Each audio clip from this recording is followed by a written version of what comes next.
DPW breaking news. Update alert. We don't really have breaking news. We do have some updates, though. We didn't actually talk about doing a book of the month on it, but we're going to read Project Hail Mary by Andy Weir, because the movie comes out the end of March. Mm-hmm. So we're going to read. Well, you're already reading that, aren't you? Yeah. So I'm going to read that eventually once I'm finished with some Russian literature. So you think you're going to just try to finish it before? I only got 600 pages left. Oh, only? Yeah, only 600 dense, full paragraph taking up a whole pages.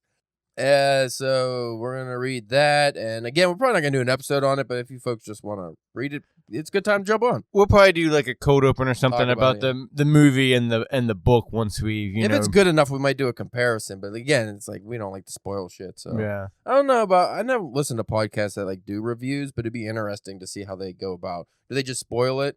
I mean, I listened to the Great American Literature podcast. It's all old books. Right. But they say, hey, we're going to spoil this. And they do. And it sucks sometimes because some of them are books I'm going to read, but it's not going to be forever. Yeah. So I'll just listen to it anyway because it's one I'm interested in and it does get spoiled for me. But usually the way they talk about it's not one, way that makes me go, oh, I'm not going to read it now. Yeah.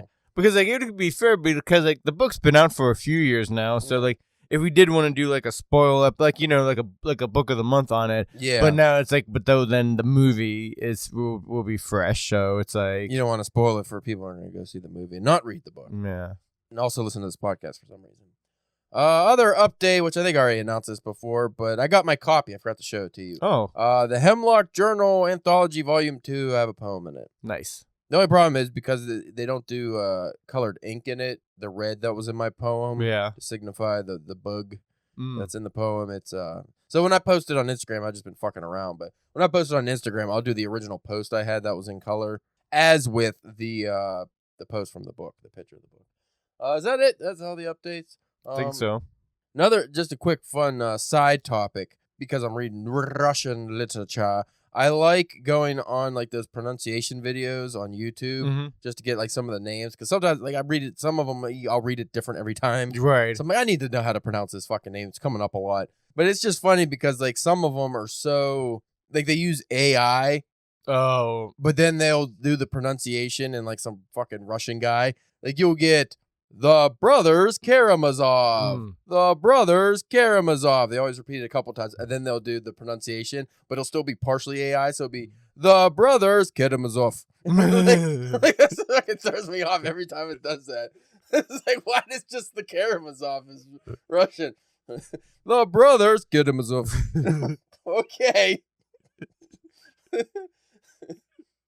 And that's just like the angelicized version is always funny to me anyway. So you get like Alexei Pavlovich or something, or Alexei Fyodorovich Karamazov, and then the Russian comes in as Alexei Fyodorovich blah blah blah, and it's just always funny to me. But I was looking up. I was gonna make this an episode last week, but I couldn't find like a proper list that had names I could pronounce. But I was just looking up the names of famous historical figures that we angelicize and we just think that's the correct name, but it's not the real name. Okay. So what originally got me to look up it was Christopher Columbus. Okay. It's like his name's not Christopher Columbus. Okay. I think his Italian name was like Christoph Colon, maybe Cologne. Oh. Let me look it up. Yeah, so his birth name was Cristoforo Colombo, which would be the it's either the Spanish or Italian, and then the other one was Cristobal Colon. So nothing close to Christopher Columbus. No. I just thought that was funny because I started looking up different ones because like another post said like they were talking about Joseph Stalin. Yeah. Like we call him Joseph Stalin, but it's like some fucking impronounceable Russian name. And I was like, oh, yeah, it would make sense. Like why would he just be Joseph Stalin? So easy to pronounce. And then it made me think, I know Dostoevsky's spelled different in Russian. Well, besides the fact that it's hieroglyphic characters or whatever the fuck they use. But it's pronounced like different than we do. But it's funny because it's like, well, why do we pronounce it Dostoevsky when it's still not close to what it originally is in Russian anyway? So it's like, why do we have to be, can't it just be, something like Dostoy? Yeah. Or something, like, why can't it just be easier? Like, why do we still have to make it hard? So anyway, folks, we have an episode today about, I think, books or something. You want to talk about books? Sure. I had a list. from the BBC, and it turned out to be shite. Oh. It wasn't a shite list. It was, I think I looked... It was bollocks. Bollocks. I looked up a list of, I couldn't find any modern ones really, like in the last 10 years, but it was a list about like novels or books that break all the writing rules. Oh, okay. So like classic literature that, because again, reading the Brothers Karamazov, I keep seeing these posts on Instagram from this one writing thing I follow about like agents hate when you do this and do that and do that. I'm like, wow, Brothers Karamazov has done all these things. Right. Like they've broken everyone. And I'm just like, all the writing rules that we're supposed to follow seem to be in Moby Dick and like all the classic greatest books of all time that I've read. They break all those rules. So I'm like, why do we even have these fucking rules? But anyway, I was looking up like books that did that, and the BBC list started with Confederacy of Dunces. Okay. And then there was like a list of a bunch of books I haven't heard, and I was like, oh, that'd be cool to do. But when I went into it, it was literally just a synopsis of the book and then 3 book club questions. No. Which would be cool if you just wanted to do that. Like if we read them, like we could have did, like we would have answered the book club ones for the Confederacy of Dunces, but all the other books I never heard of, so it's like we couldn't answer them, so I couldn't do that article. But I was like, it still was not like I don't know why they used that name, like the title of the whatever breaking writing rules or something, because it didn't explain in any of them. So I found something I think along the lines. I forget what it is already, but we'll check it out, and hopefully we've read some of the works to discuss deeper.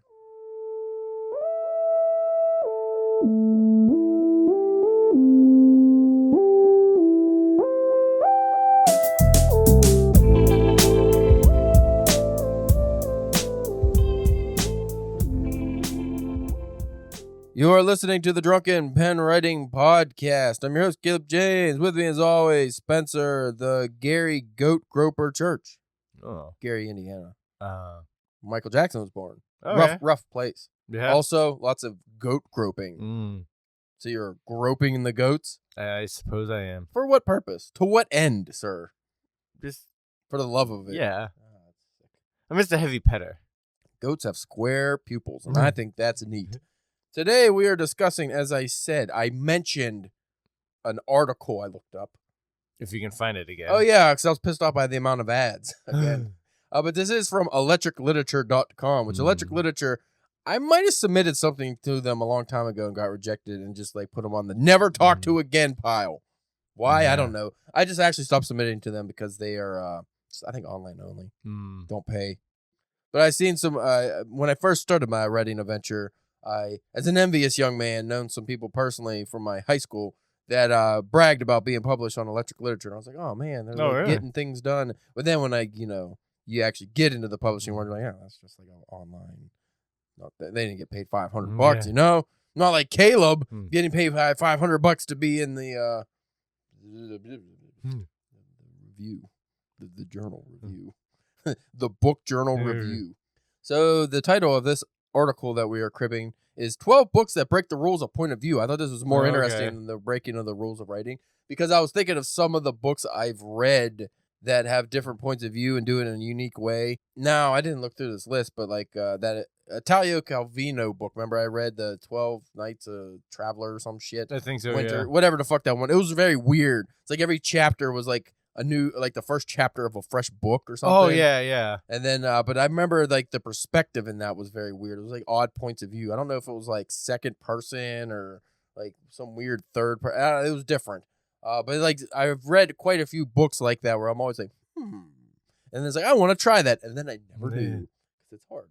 You know the rules, Spencer. The second person is a gimmick. A gimmick. Yep. The first person, plural, is distracting.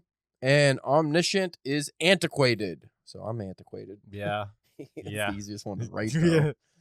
It's all true, but it's also all wrong, according to Electric Literature. It doesn't have a date on this article.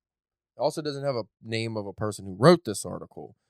It does have a date, July 7, 2021, and it's from Sophie Stein. I was wrong on all accounts, but the way they have it set up, the ad's blocked. As a writer, this is coming from Sophie, not Caleb, it's hard to use any of the aforementioned narrative voices. They're poorly executed or maligned by critics so often that people can be reluctant to read anything other than close third-person stories. Do you feel I guess we write a lot of close third-person. Yeah. I had a conversation with Louis Stevenson the other day, and he was telling me that he is writing a novella in first person, and he's finding it a little challenging because how limited you are outside of the scope of the author or the narrator. I was like, yeah, that's probably why I don't write a lot of first person, because like it's fun if you have like a crazy character or something and you're just in that person's view, and it makes it easier to write in that regard. Because like, oh, I don't have to write like I don't have to show or tell the reader things that are happening outside of this person's perspective, because if I'm just writing from their perspective, then you should only know what they know, right? Yeah. So it's not as hard to write. But then at the same time, it's like, how do you make that not as boring? Well, it also depends on what you're writing, like, because I don't want to put him in a box or anything, but he does a lot of like horror stuff. Yeah. That's really, I think, would be really hard to do first person, to where like if you did like some kind of like thriller, like like a spy or a FBI agent, something kind of thing, that could be, you can maybe work that first person a little bit better, Or you could do what some novels do, and you have alternating characters first person. Yeah. Or maybe alternating. Was Coin Locker Babies first person alternating character? I know every other chapter was a different character. Yeah. Or like they were going back and forth between, I think, the brothers in the story or something. But I can't remember if they were, I think it was first person. Or maybe the book was presented. Yeah. I don't know. It was something odd. Anyway, this article continues. People could be reluctant to read anything other than close third-person stories. How many of those have you read this year? Quite a few. Yeah. Quite a few, young lady, young lass. Not to mention the fact that free and direct style is so omnipresent as to seem peerless. It's enough to make anyone forget that alternative, why did I say alternative? Alternative points of view exist, but when they're done right, these are all right. Let's get on it. You want to get on it? Let's get to these books, because this intro goes on for 27 minutes. This is interesting. So second person, If on a Winter's Night a Traveler by Italo Calvino. So I was correct in that book being second person. In Calvino's classic 1979 work of metafiction, you, the reader, are attempting to pursue a book called If on a Winter's Night a Traveler, but you keep getting interrupted. You read a compelling opening section before you're forced to put your book down and pick up something new. That book was infuriating because literally you'd get the opening of an awesome book every other every chapter, and you really wanted to read. You want to know where it goes. He did such a good job. It was like, how many fucking great books did this guy have in him? But he only had one chapter, so he's like, fuck it, put them all together. Then he went through his pile of like books he never finished. It was like, here we go. With every chapter, you encounter a different adventure: an international book fraud conspiracy, a mischievous translator, a reclusive novelist, a collapsing publishing house, and several repressive governments. This is a story about what it means to get lost in a book, and though you may have been searching for an escape, what it means to find yourself on the other side. How mad would you be if you put out like another book and it was the second chapter of each one of those stories, and then the third book that had the third chapter was? You just have to go through his whole catalog to put together a whole book. Next up is Interior Chinatown, a novel by Charles Yu. Okay. Willis Wu is just an extra on a cop show called Black and White, working nonstop to become Kung Fu Guy, the greatest role an Asian actor on the series can play. The second person functions a couple different ways in this book. First, the whole thing is structured like a screenplay, so the narrative voice reads like stage directions. Second, Will doesn't see himself as the protagonist in his own life, so the distance that the second person creates feels natural. But when Will stumbles into the spotlight, he's forced to re-examine the roles he imagined he'd always have to embody, both on and off screen. So are these just all second person? Next up, Self-Help by Lori Moore. This collection of stories, many of which are jokingly modeled on the popular genre from which the book takes its title, features the second person in a semi-ironic way that ultimately reveals the tenderness at the heart of the encounter she evokes.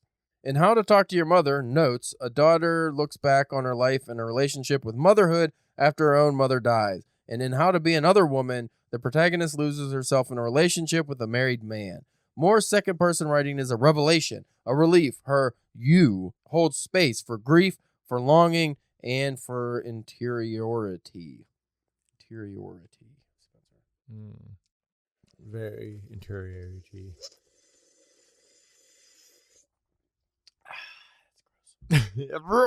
I'm drinking. I'm not going to say. I don't want to say. It's making me gummy, though. Drinking a Red Bull unleaded. That we got last year at a convention for free, and it's been sitting in my fridge forever. I didn't have any chilled drinks other than V8 juice, and I didn't feel like I wanted to drink V8 juice on the podcast. You hear me go, yeah. Next up, The Diver's Clothes Lie Empty by Vandala Vida. It's a cool name, Vandala Vida. Yeah. Sounds like a cheese, though. That sounds like a Seinfeld name. Yeah. Like Art Vandelay. Yeah. Vandala Vida. Yeah. Vandalay Anderson. Say Vandalay. Hold on, I got messages. How many times is it going to tell me I got a package coming, but it doesn't come? I'm getting fucking upset. It was supposed to arrive yesterday, and all day I'm waiting for it because it's a Valentine's gift. Ooh. And today is Valentine's Day, and I'm still waiting on it. Oh. And also, my wife gets these fucking emails, too. Yeah. Doesn't say what the package is, luckily, but she knows I'm getting something. So, Spencer, as you chug that Gatorade, because you're active. Yeah. You're an active man. You need your electrolytes. We're talking about The Diver's Clothes Lie Empty by Vandala Vida. Where's it, Vandela?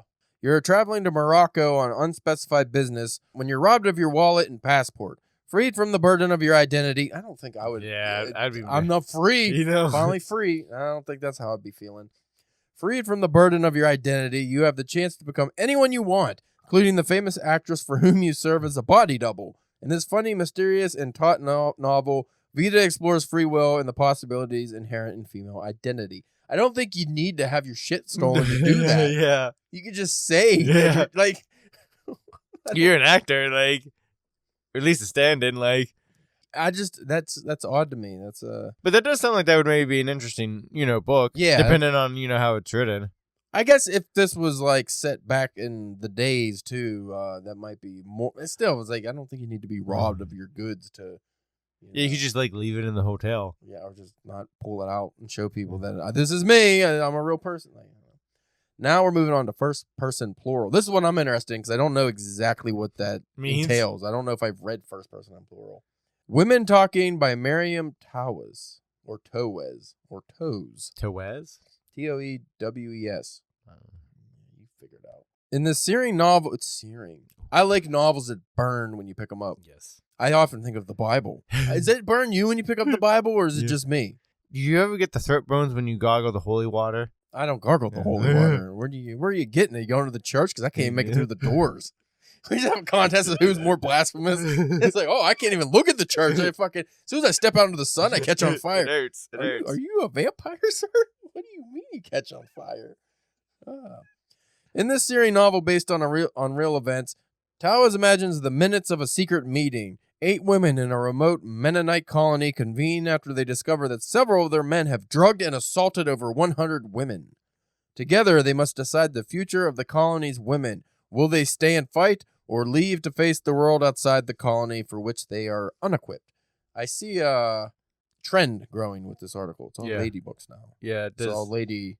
Granted, it was a lady who wrote this, but other than the Italo Calvino book, I don't know why we only have that. Also, I wish it would have said, like, hey, this is why it's first person plural. They didn't mention didn't mention how it's written. Next up is We Are Watching Eliza Bright by A.E. Osworth.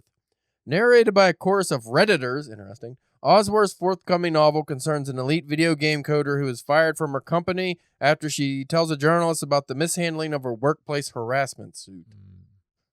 Eliza's story is the flashpoint for just a digression. I was thinking about doing an article or an episode about misogyny in writing. I don't know why I was thinking that. And I was looking up some stuff. I couldn't find anything other than like Neil Gaiman and like guys being creepers. But I was like, that'd be an interesting article though. It's like how men feel about women's books. Like, women's books, are they reading them a lot, or do like these kind of things turn men off?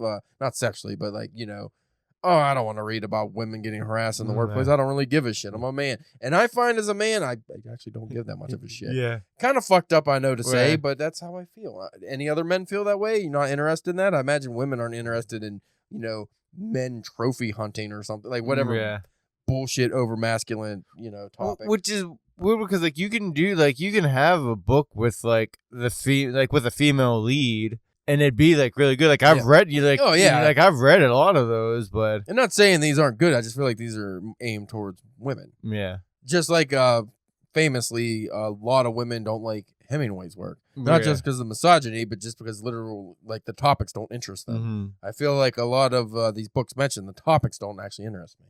Eliza's story is the flashpoint for a conflict between angry male gamers and the women who resist them online, as she's threatened and stalked around New York, a collective called the Sisterhood.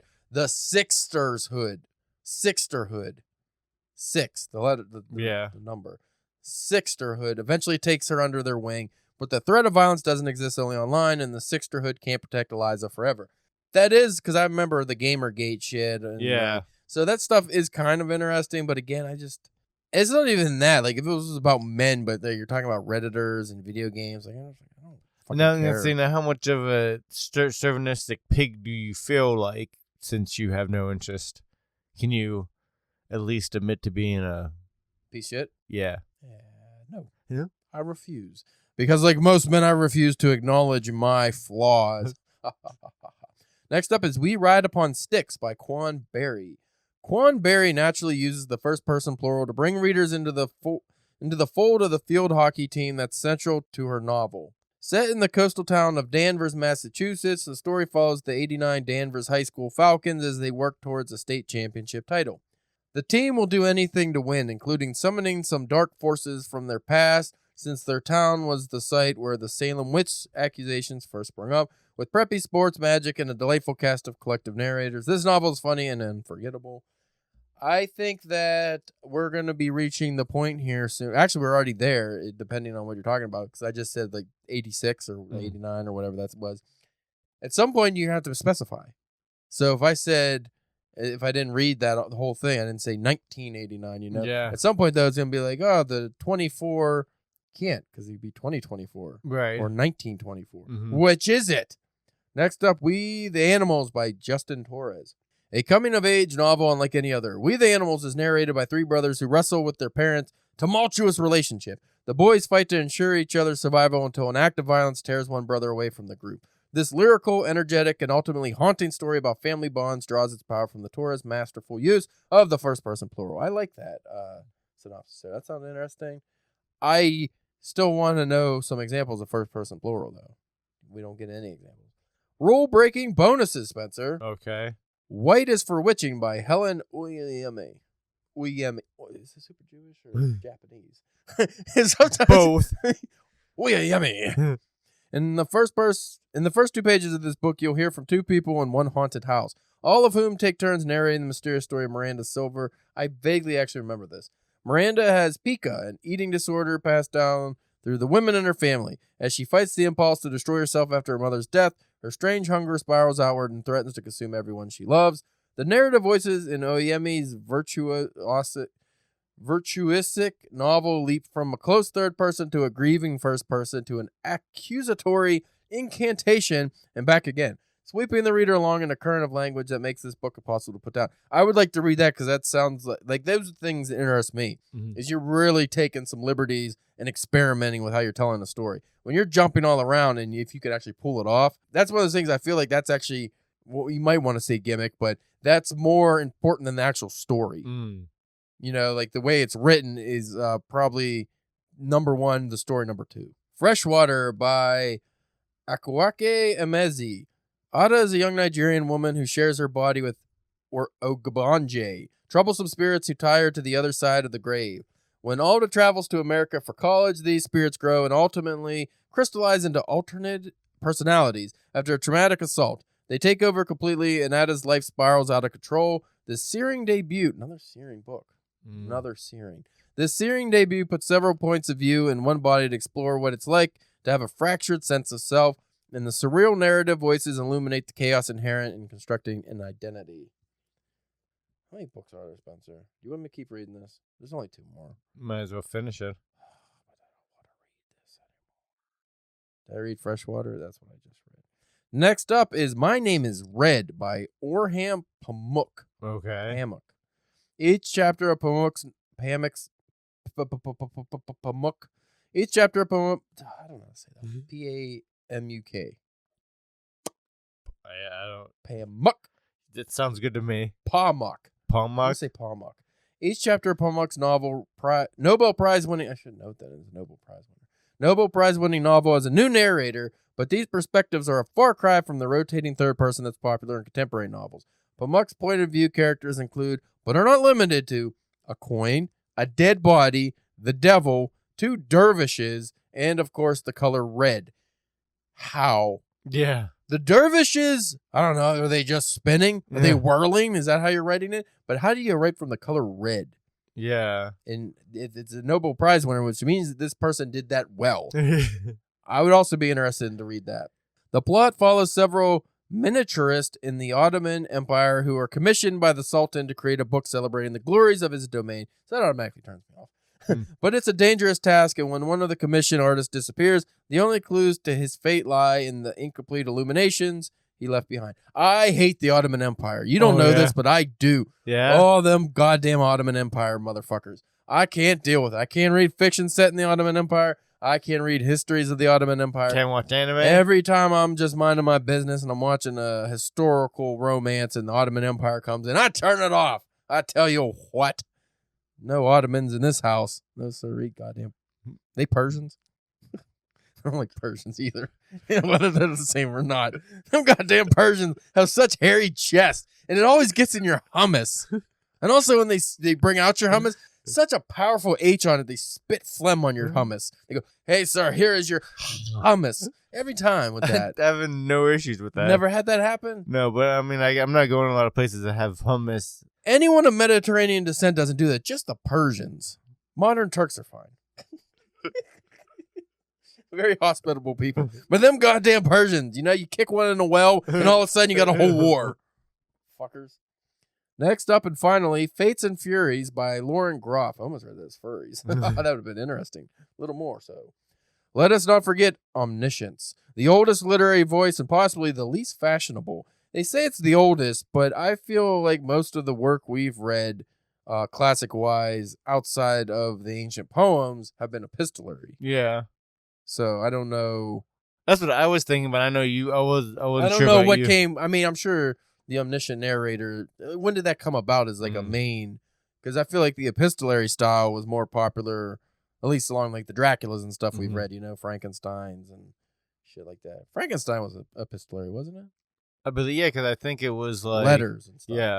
Yeah. It was like the monster writing letters or something. But I think we got monsters writing them, but we also everybody's writing letters. Yeah.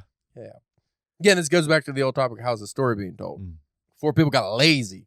But Lauren Groff uses it to incredible effect in this novel, which tracks the seemingly predestined course of a marriage. Her omniscient narrator often interjects its in bracketed asides like a Greek chorus would, and the truths that only an all-knowing entity could reveal demonstrate how sometimes the key to a marriage lies not in what's shared, but in what's hidden. And I'm going to read about the author because I thought she did a good job. Sophie Stein is an intern at Eclectic Literature in 2021. I don't know if she still works there. She was born in Chicago and is currently an MFA candidate at Indiana University, where she is the fiction editor of the Indiana Review. Did I get rejected by the Indiana Review? I don't think I submitted to them, because if I did, I was going to recant my whole stance on this being an R8 article. Her short fiction has won awards from the Hypertext Review and December Magazine. Her work has also appeared in the Briar Cliff Review, the Tangerine, and elsewhere. You want to know what pissed me off about Life, Spencer? Sure. The Jews. Oh, wow. Treated poorly throughout history, and then finally, when it seems like you should be treating them all right, they go and do awful things in Israel. Yeah. Fuckers. Make it hard to like. Yeah. I don't like that sound. No, what pisses me off, good sir, is the fact that I notice a lot of these people who are award-winning writers or get into all these literary reviews also have MFAs and either have or do work on a literary review. So I'm wondering if it's like, you're in. You know, you got to be inside to get the, not saying you can't get accepted into these literary, especially the higher end literary reviews on the merit of your work. But I feel like if you're like, hey, I was the editor at the Indiana Review, it's almost like, is the editor at, I don't know, the Tangerine going, oh, I'll submit to the Indiana Review. You scratch my back, I'll scratch yours. And we both get into that's kind of the feeling I get. Not saying that the work would be poor or anything. I'm just saying it seems easier when you're already in the system. So it's probably that, and it's also probably like if you yourself in there, but you know an editor that knows an editor that will be like, hey, like that will like vouch for you. You know what I mean? Because how else are you gonna be able to get them to like see your stuff? Get out of the slush pile, yeah. Well, when we talked to Miet from Whiskey Tit probably a couple years ago now, remember she specifically said, oh, in your query letter, like name an editor or somebody you're friends with that suggested you submit, it boost you right up. Like I see that name, I go, okay, I know that person, or I'm friends with that person. a recommendation almost, you know? Yeah. It's like having on your resume, you need a recommendation of some sort. So I feel that sucks because, you know, how do you get that without being in that world? Yeah.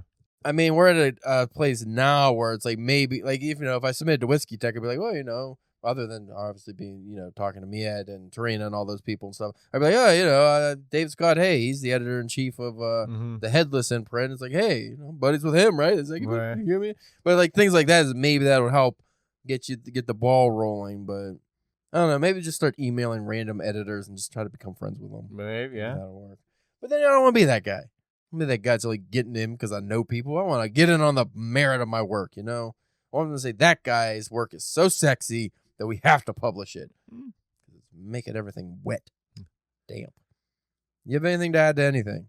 No, just that maybe you should try to make your editor a little wet. That doesn't hurt. Hold on, I'm gonna see if you can find another one. No, I'm gonna see some examples of the first person plural. Personal pronouns, first, second, and third person. That doesn't help.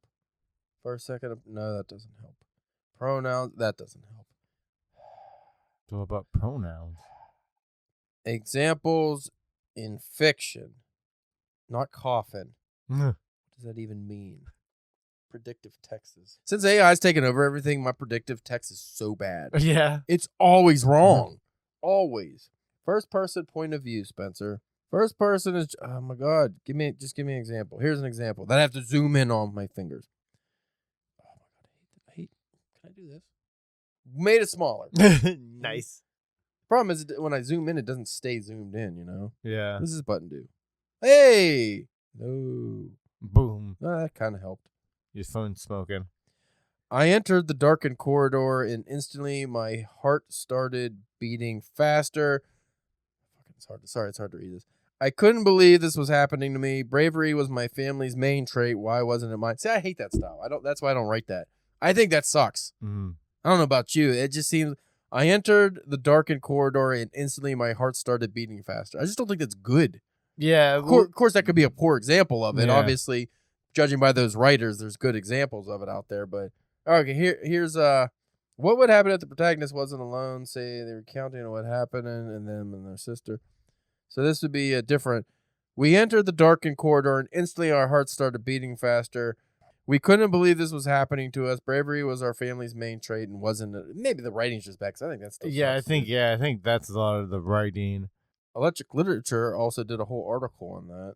Because it's weird for me because like I might be a little bit more used to it because of like comics. Yeah, because you more like you get well. That's what makes comics is so weird because it's first person, it's third person, it's second person, all at the same time. Like, while you're looking on as a third person. Yeah, so omniscient third person because you're looking at, you're actually in the scene. You could see it. There's a list. There's a lot of famous books that apparently are written in first person plural. Here's one from Jeffrey Epstein. Oh, not that Jeffrey Epstein. Oh, I got paid for that article. Never mind. I'm gonna do this one instead. I'm not gonna read the article. I just want an example. Some of us on the boat were from Kyoto and were delicate and fair and had lived our entire lives in darkened rooms. What is always darkened rooms? These examples. Entire lives in darkened rooms at the back of the house. Some of us were from Nora and prayed to our ancestors 3 times a day and swore we could still hear the temple bells ringing. So this is from I don't know what this is from, but that's that's just good writing, better writing. So if you just write it well, I've actually done that and just didn't realize it. I don't know why. It's just some reason when they said first person plural, it made it seem like it was harder to write in my head, but I don't think it is. So, folks, if you like that kind of article, go find it and read it. Don't fucking ask us. We didn't write the article. Sophie something or other, Einstein or whatever her name was, did. You can check us out at DPW Podcast on Instagram, Facebook, YouTube, and Twitter, where we post nothing of substance. Spencer's OnlyFans this week. He is in Gary, Indiana, and he is groping guy's named Greg. Goats.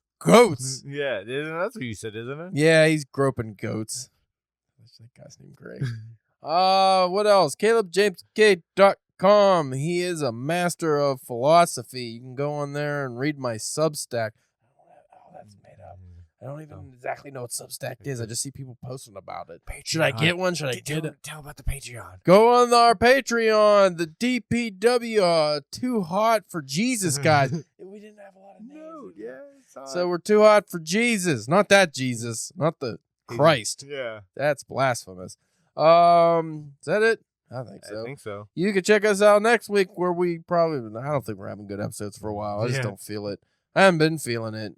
Podbean just took my money without asking. I was just like, oh man, like I don't understand why they just stopped warning. Because remember I said WordPress did that too? Right. Like all of a sudden here's a big bill. It's like used to like 2 months ahead of time they'd send you, hey, you got a thing coming up or something. It's like renew it. And I'm like, all right, cool. But if you don't fucking tell me, it's like I'm not prepared. Yeah. Like what if you were like on a shoestring budget? You know? Then you're homeless. Yeah. Thanks to fucking homeless, but you still gotta do the podcast. So you can check us out next week with a better episode, maybe. See you later.